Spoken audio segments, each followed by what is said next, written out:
کہ وقف ترمیمی بل اپنے مشمولات کے اعتبار سے نہایت نقصان دہ، اور اگر وقف بل خدا نخواستہ لاگو ہو گیا تو جو قدیم اوقاف ہیں وہ سب خطرے میں پڑ جائیں گے۔ گورنمنٹ کی مرضی اور منشا وقف جائیدادوں پر قبضے کا ہے۔ ہماری بنیادی ذمہ داری ہے کہ ہم اس وقف ترمیمی بل کو بالکلیہ مسترد کرنے کا مطالبہ پوری قوت کے ساتھ پیش کریں اور پیش کرتے پرسنل لا بورڈ نے کوشش کی اور جوائنٹ پارلیمانی کمیٹی کو بڑے پیمانے پر جواب بھیجا گیا کہ 15 دن کی تھوڑی مدت میں پورے ملک سے تقریباً 6 کروڑ ای میل بھیجے گئے اور اس کے لیے غیر معمولی محنت بھی کی گئی، اور مرکز تحفظ اسلام ہند بھی ان کوششوں اور جد و جہد کا ایک حصہ رہا۔ اور میں نے اس کو بار بار کہا ہے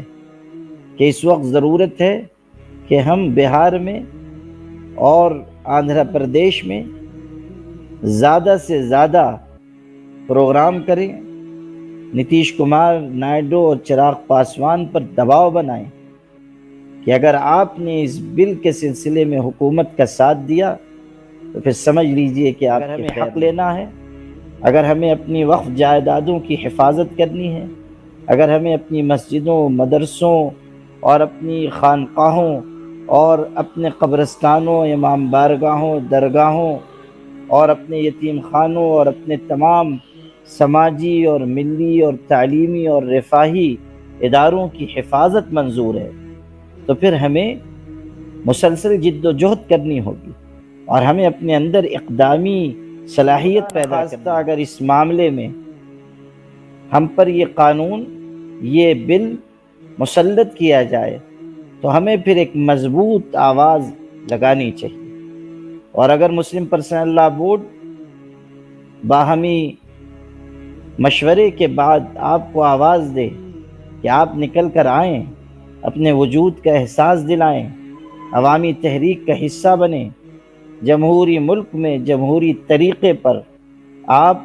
اپنے حقوق کی بازیابی کے لیے محنت کریں تو آپ کو کرنا چاہیے۔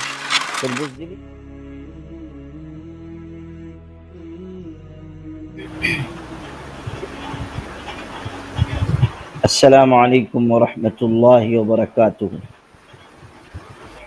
بسم اللہ الرحمن الرحیم وبہ نستعین والصلاة والسلام علی النبی الامین محمد وآلہ وصحبہ اجمعین، اما بعد۔ حضرات اکابر، بالخصوص آل انڈیا مسلم پرسنل لا بورڈ کے جنرل سیکریٹری اور مشہور عالم ربانی حضرت مولانا محمد فضل الرحیم مجددی صاحب دامت برکاتہم، اور تمام سامعین و ناظرین مرکز تحفظ اسلام ہند کے ذمہ داران و ارکان، میں کافی دیر سے اس پروگرام میں شریک ہوں اور خوشی ہے کہ بڑی جلیل القدر ہستیوں نے اور علم و فضل اور کمال کے حامل علماء کرام اور قائدین نے وقف ترمیمی بل کے سلسلے میں بڑی اہم، مفید اور چشم کشا تقریریں فرمائی ہیں۔ وقف ترمیمی بل کے سلسلے میں جو قانونی پہلو ہیں اور اوقاف کے سلسلے میں جو شرعی پہلو ہیں، یہاں پر تفصیل کے ساتھ وہ سارے پہلو بیان ہو چکے ہیں۔ وقت بھی کافی ہو چکا ہے، میں نہیں چاہتا کہ جو باتیں کہی گئی ہیں ان کا اعادہ کیا جائے، ان کی تکرار کی جائے۔ میں کوشش کرتا ہوں کہ چند ایسی باتیں میں عرض کروں جو اس وقت تک بیان نہیں کی گئی ہیں یا جن پر روشنی ڈالنا موجودہ حالات کے لحاظ سے ضروری سمجھا جاتا ہے۔ یہ بات تو آپ نے اکابر اور بزرگان دین کے خطابات سے سمجھ لی کہ وقف ترمیمی بل اپنے مشمولات کے اعتبار سے نہایت نقصان دہ ہے، اور اگر وقف بل خدا نخواستہ لاگو ہو گیا تو جو قدیم اوقاف ہیں وہ سب خطرے میں پڑ جائیں گے، اور نئے وقف قائم کرنے کی راہ نہایت دشوار ہو جائے گی۔ گورنمنٹ کی مرضی اور منشا وقف جائیدادوں پر قبضے کا ہے، اور اس کے لیے ایسی راہ اختیار کی گئی ہے جو قانون کے نام پر لاقانونیت کی ہے۔ ہماری بنیادی ذمہ داری ہے کہ ہم اس وقف ترمیمی بل کو بالکلیہ مسترد کرنے کا مطالبہ پوری قوت کے ساتھ پیش کریں اور پیش کرتے رہیں۔ اس سلسلے میں آل انڈیا مسلم پرسنل لا بورڈ نے کوشش کی اور جوائنٹ پارلیمانی کمیٹی کو بڑے پیمانے پر جواب بھیجا گیا۔ جو خوشگوار اور مثبت پہلو اس وقف ترمیمی بل کے سلسلے میں سامنے آیا ہے، میں اسے اجاگر کرنا چاہتا ہوں۔ آپ اندازہ کیجئے کہ 15 دن کی تھوڑی مدت میں پورے ملک سے تقریباً 6 کروڑ ای میل بھیجے گئے، مسلم پرسنل لا بورڈ کے کیو آر کوڈ کے ذریعے بھی اور دوسری تنظیموں کے کیو آر کوڈ کے ذریعے بھی۔ اس کا اندازہ لگانا چاہیے کہ مختلف ملی مسائل پر رد عمل ظاہر کرنے کے سلسلے میں ابھی بھی ملت میں کیسی زندگی ہے اور تازگی ہے۔ یہ باتیں تو بہت کی جاتی ہیں کہ مسلمانوں میں شعور کی کمی، مسلمانوں میں اتحاد کی کمی، مسلمانوں میں اپنے مسائل کے لیے مسلسل جد و جہد کی کمی، لیکن جب ایسے مراحل سامنے آئیں کہ جن کے ذریعے ملت اپنی زندگی اور تازگی کا اور اپنے عمل پہم اور جہد مسلسل کا ثبوت دے، تو ہمیں بھی اس مثبت اور خوشگوار پہلو کو پوری قوت کے ساتھ سامنے لانا چاہیے، تاکہ ملت کو ایک جذبہ ملے، مزید حوصلہ ہو، اس کی امنگوں میں، اس کے جذبات میں، اور آگے بڑھ کر کچھ کرنے اور کر گزرنے کے عمل میں اضافہ ہو۔ آل انڈیا مسلم پرسنل لا بورڈ کے بینر تلے پچھلے چند برسوں میں کئی ایسے اقدامات ہوئے ہیں کہ جو ملت اسلامیہ کی تاریخ میں ہمیشہ یاد رکھے جائیں گے۔ ایک مرحلہ تھا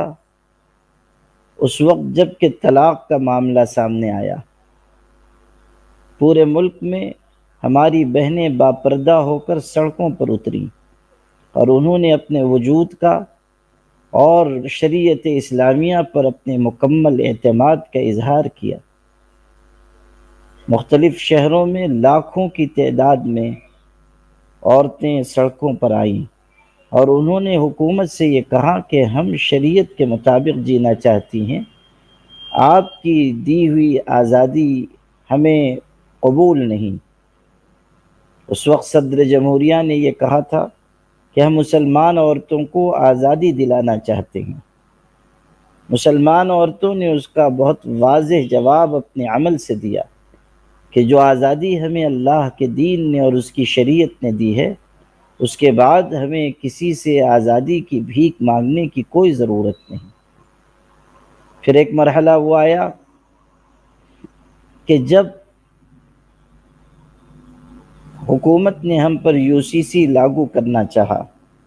کامن سول کوڈ کی بات کی گئی، یونیفارم سول کوڈ کی بات کی گئی، اور پوری قوت جھونک دی گئی کہ کسی طرح یونیفارم سول کوڈ کو لاگو کیا جائے۔ اس وقت بھی لا کمیشن آف انڈیا کو لاکھوں کی تعداد میں ای میل کیا گیا اور ملت اسلامیہ کے غیرت مند نوجوانوں نے بڑھ چڑھ کر اس میں حصہ لیا۔ اسی طرح دین بچاؤ دستور بچاؤ تحریک بورڈ کے بینر تلے چلائی گئی اور اس میں بڑے پیمانے پر جان و مال، وقت اور صلاحیت کے ساتھ مسلمان بھائیوں نے، بہنوں نے اور ملک کے مظلوم اور پسماندہ طبقات نے حصہ لیا۔ یہ چند مثالیں میں اس لیے عرض کر رہا ہوں تاکہ اس بات کا واضح ثبوت پیش کیا جا سکے کہ ملت اسلامیہ کچھ دیر کے لیے سو تو سکتی ہے، مردہ نہیں ہو سکتی۔ اللہ نے اس ملت میں بڑی قوت رکھی ہے اور اللہ نے دین کے ذریعے عمل و اقدام کی جو اسپرٹ پیدا کی ہے وہ غیر معمولی ہے، اور پوری دنیا میں اس کی کوئی دوسری مثال سوائے مسلمانوں کے موجود نہیں ہے۔ اس مرحلے میں بھی ای میل کے سلسلے میں مسلمانوں نے جس یکجہتی کا، اتحاد فکر و عمل کا، مسلم پرسنل لا بورڈ پر اپنے غیر معمولی اعتماد کا ثبوت پیش کیا ہے، وہ اس وقف ترمیمی بل کے سلسلے میں وہ خوشگوار پہلو ہے جسے ہمیں نہ صرف یہ کہ اظہار مسرت کے ساتھ بلکہ مسلمانوں کے عمل کی تحسین کے ساتھ بیان کرنا چاہیے۔ اسی کے ساتھ یہ بات بھی میں عرض کرنا چاہتا ہوں کہ کچھ لوگوں نے اتنی بڑی تعداد میں بھیجے گئے ای میل کو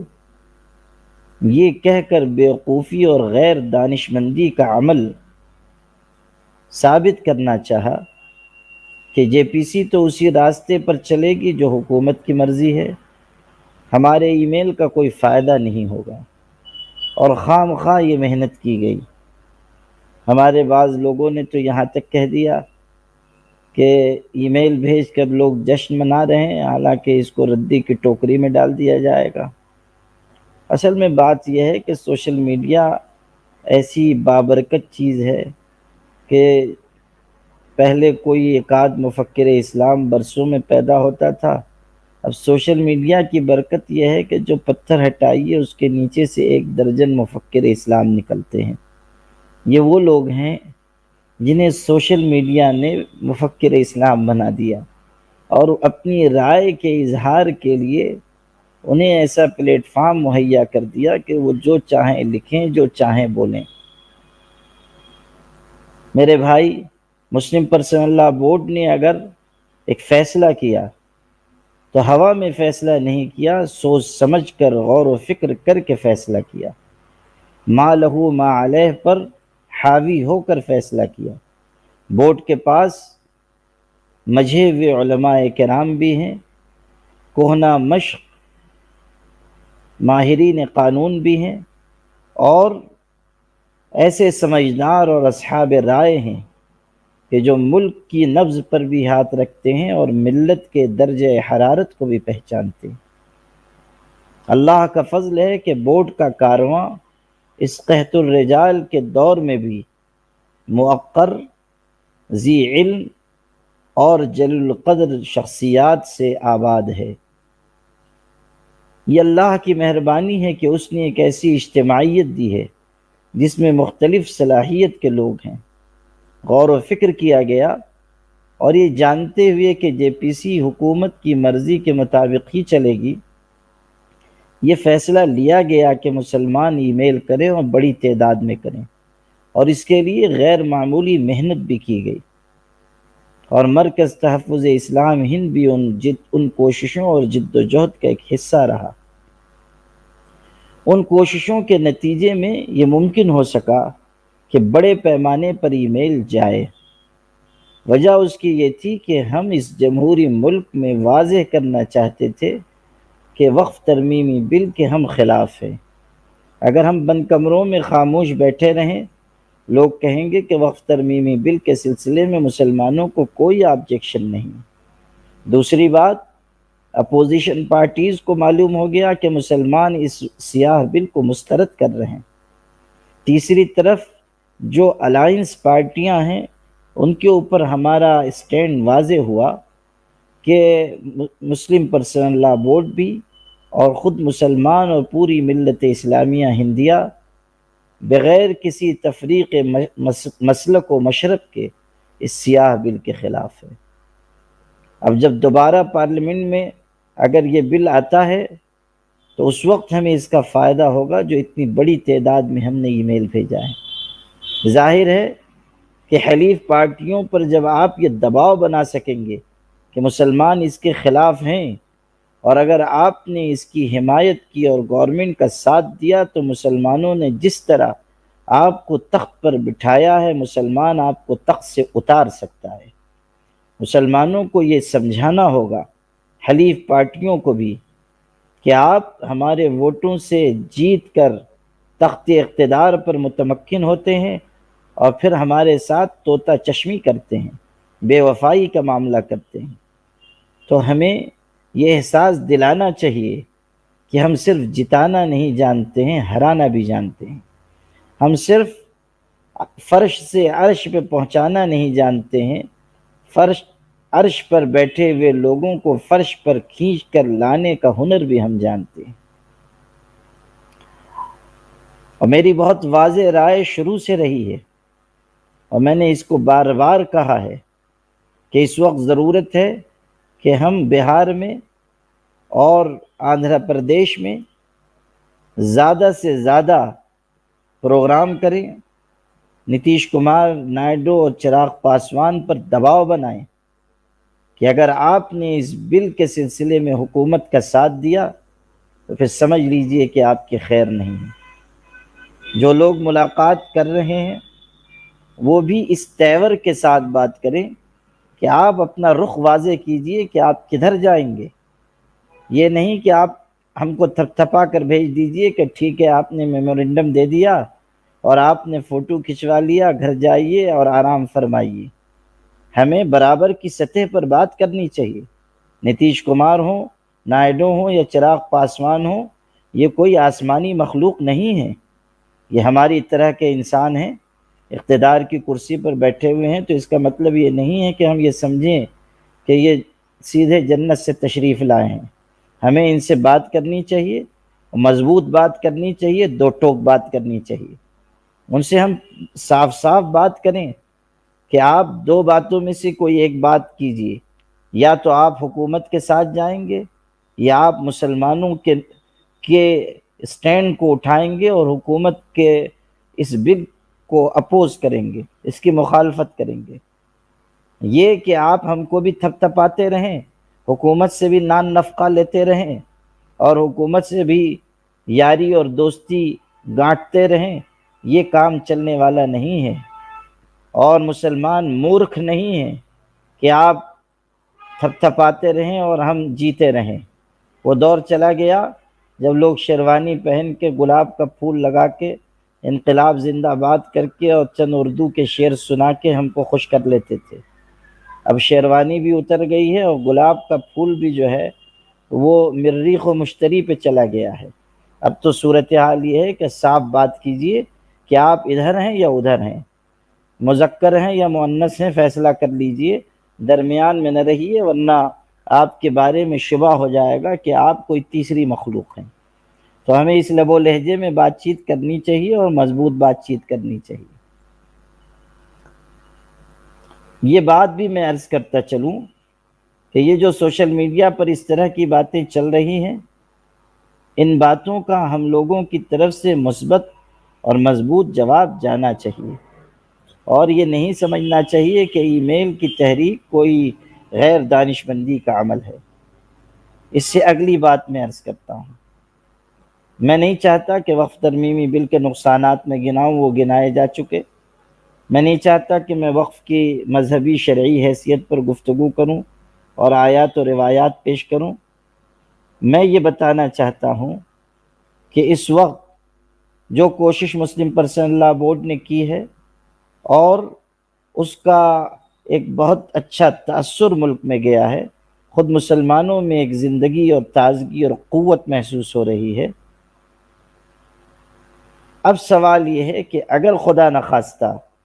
یہ بل پھر سے ہم پر لاگو کرنے کی کوشش کی جائے تو ہمارا رخ کیا ہونا چاہیے؟ میں مسلمانوں سے صاف کہنا چاہتا ہوں کہ اس حقیقت کو اچھی طرح سمجھ لیجئے کہ اگر اس ملک میں ہمیں اپنے حقوق کی حفاظت کے ساتھ جینا ہے تو ہمیں حق لینے کا ہنر بھی جاننا ہوگا۔ دنیا میں نظام یہ ہے کہ کسی کو بن مانگے بھیک بھی نہیں ملتی ہے۔ حقوق کی بات تو جانے دیجئے، اگر ہمیں حق لینا ہے، اگر ہمیں اپنی وقف جائیدادوں کی حفاظت کرنی ہے، اگر ہمیں اپنی مسجدوں، مدرسوں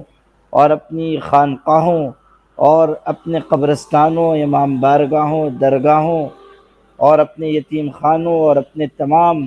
سماجی اور ملی اور تعلیمی اور رفاہی اداروں کی حفاظت منظور ہے تو پھر ہمیں مسلسل جد و جہد کرنی ہوگی اور ہمیں اپنے اندر اقدامی صلاحیت پیدا کرنی ہوگی۔ وہ تو یہ رہا ہے کہ وہ الجھاتے ہیں، ہم الجھتے رہتے ہیں، کوئی مسئلہ آ جاتا ہے ہم دفاع کرتے رہتے ہیں۔ جب تک ہم اقدام کی راہ پر نہیں جائیں گے مسائل حل نہیں ہوں گے۔ ہمارے حضرت مولانا سید محمد ولی صاحب رحمانی کا یہ جملہ نہایت قیمتی ہے۔ وہ فرماتے تھے ہم اس لیے الجھ رہے ہیں کہ ہم نے الجھانا چھوڑ دیا۔ اگر ہم الجھانا چھوڑ دیں گے پھر الجھنے کے بغیر کے علاوہ کوئی چارہ کار نہیں، یا تو ہم الجھائیں گے یا تو ہم الجھیں گے۔ ہم نے الجھنے کا آپشن اختیار کر لیا، اس لیے ہر معاملے میں الجھے ہوئے ہیں، اور ایسے الجھے ہوئے ہیں کہ بحث میں فلسفی کو خدا ملتا نہیں اور ڈھونڈ رہا ہے مگر سرا ملتا نہیں۔ صورتحال یہ ہے کہ ہم دفاع کرتے کرتے پریشان ہوئے جا رہے ہیں۔ اس لیے میں بہت واضح یہ بات کہنا چاہتا ہوں کہ خدا نخواستہ اگر اس معاملے میں ہم پر یہ قانون، یہ بل مسلط کیا جائے تو ہمیں پھر ایک مضبوط آواز لگانی چاہیے، اور اگر مسلم پرسنل لا بورڈ باہمی مشورے کے بعد آپ کو آواز دے کہ آپ نکل کر آئیں، اپنے وجود کا احساس دلائیں، عوامی تحریک کا حصہ بنیں، جمہوری ملک میں جمہوری طریقے پر آپ اپنے حقوق کی بازیابی کے لیے محنت کریں تو آپ کو کرنا چاہیے۔ پھر بزدلی کا شکار مت ہوئیے، پھر کم ہمتی کا شکار مت ہوئیے، پھر عافیت گاہوں اور خوابگاہوں میں جا کر قنوت نازلہ پڑھنے کا مزاج نہ اپنائیے۔ قومیں حوصلے کے ساتھ آگے بڑھا کرتی ہیں، قومیں قربانیوں کے ساتھ آگے بڑھا کرتی ہیں، قومیں جد و جہد کے ساتھ آگے بڑھا کرتی ہیں، قومیں ہمت کے ساتھ آگے بڑھا کرتی ہیں۔ تھوڑے لوگ بھی اگر باہمت ہوتے ہیں وہ عزم و عزیمت کی نئی داستان لکھتے ہیں، اور اگر بہت بڑی جماعت بھی ہو مگر پست ہمت ہو، بزدل ہو، کمزور ہو، اپنے حقوق کے لیے آواز اٹھانا نہ جانتی ہو تو پھر ایسے لوگ ہمیشہ کاسہ گدائی لے کر پھرتے رہتے ہیں۔ ہمیشہ یاد رکھیے جو لوگ ظلم کے خلاف آواز نہیں اٹھاتے ہیں وہ پھر اپنوں کی اور اپنی لاشیں اٹھایا کرتے ہیں۔ جو لوگ اپنے حقوق کے لیے آواز نہیں اٹھاتے ہیں وہ لاشیں اٹھاتے ہیں۔ ان کے حصے میں سوائے تنزل کے، سوائے زوال کے، سوائے پیچھے ہٹنے کے کچھ نہیں آتا۔ اس لیے میری عرض یہ ہے کہ اگر حکومت اس راستے پر جاتی ہے کہ اس بل کو ہم منمانے طریقے سے منظور کرائیں گے تو پھر ہماری بھی پالیسی واضح ہونی چاہیے کہ ہم بھی جمہوری ملک میں جمہوری تقاضوں کے مطابق پرامن رہتے ہوئے مضبوطی سے اپنی آواز بلند کریں، اور آل انڈیا مسلم پرسنل لا بورڈ کی قیادت جو بھی فیصلہ کرے اس کے مطابق ہم آگے بڑھیں۔ میں سمجھتا ہوں کہ اتنی گفتگو کافی ہو جائے گی، اور مرکز تحفظ اسلام ہند کی کاوشوں اور ان کی کوششوں کو قدر اور تحسین کی نگاہ سے میں دیکھتا ہوں۔ ہمارے حضرت مولانا شاہ محمد فضل الرحیم مجددی صاحب دامت برکاتہم بھی یہاں موجود ہیں، اور مسلسل وہ محنت کر رہے ہیں، اور اس وقف ترمیمی بل کے سلسلے میں ان کی فکر مندی، درد مندی لائق تحسین ہے۔ ہمارے صدر محترم حضرت مولانا خالد سیف اللہ رحمانی صاحب کا پیغام بھی یہاں سنایا گیا، جس سے ان کی فکر مندی واضح ہو رہی ہے۔ ہم سب مل جل کر بورڈ کے اکابر کا ساتھ دیں گے تو ایک مضبوط قوت سامنے آئے گی، اور اس قوت کے آگے نہ صرف اس حکومت کو بلکہ کوئی حکومت ہو اس کو جھکنا پڑے گا۔ جو جھکانے کا ہنر جانتے ہیں دنیا انہی کے آگے جھکتی ہے، جو قدموں میں بیٹھ جاتے ہیں دنیا ان کو کچل کر آگے بڑھ جاتی ہے۔ اللہ ہمارا حامی و ناصر ہو، وآخر دعوانا الحمد للہ رب العالمین۔